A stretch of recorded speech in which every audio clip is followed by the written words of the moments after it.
એકબીજાના આધારે બેન મને ખબર છે તને ભૂખ લાગી, પણ હું શું કરું? ઘરમાં એક ખાવાનો એક અન્નનો દાણોય નથી બેન, શું કરું? હું ક્યાંથી લઈ આવું? લાવ ઓલા મુખીના ભાઈના ઘરે હું જાઉં, એને ઢોરા હે તો લાવ દૂધનો લોટો ભરી આવું. હે નક્કી આવની માં મેલડી, મેં નથી તમને જોયા કે હું નથી તમને ઓળખતી. તમારા ભરોસે મારી બેનને મૂકીને જાવું. માં ધ્યાન રાખજો, માં ધ્યાન રાખજો.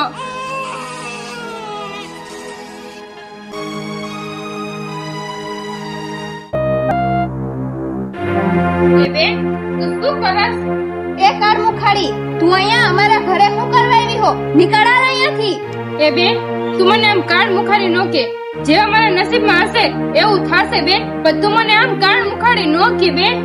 બસ હો, મને ખોટું જ્ઞાન દેવાનું બંધ કર અને બોલ જલ્દી અહીંયા તું શું કરવા આવી હો? અરે બેન અમારા ઘરમાં એક અન્નનો દાણો નથી અને મારી નાની બેન ભૂખી થઈ છે બેન, હું એને શું ખવડાવીશ? તો એક દૂધનો લોટો દઈને બેન, મારી બેન બિચારી કઈ વારની ભૂખી થઈ છે ને હું શું ખવડાવીશ બેન?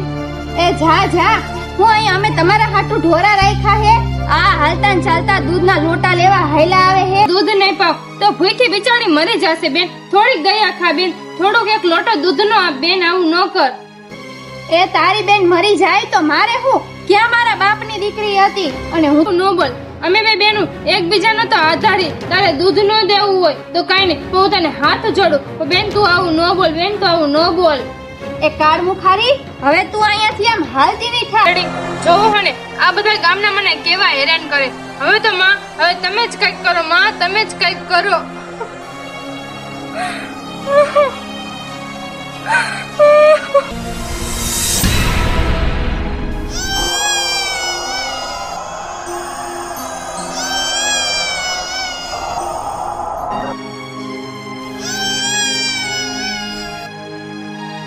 છાની રહી જા મારી દીકરી, છાની રહી જા મારી દીકરી, છાની રહી જા.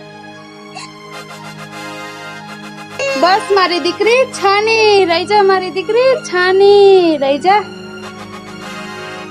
હું તારી માં બનીને નક્કી વાવની મેલડી આવી ગઈ છું ને દીકરી, આવી ગઈ છું ને.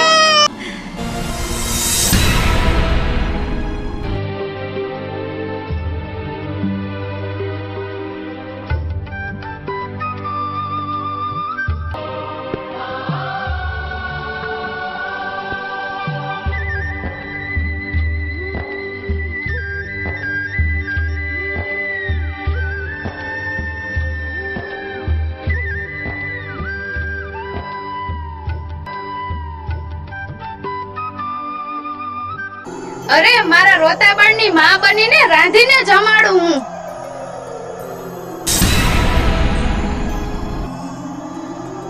લાવું પેલા સ્ત્રીનું રૂપ ધારણ કરું.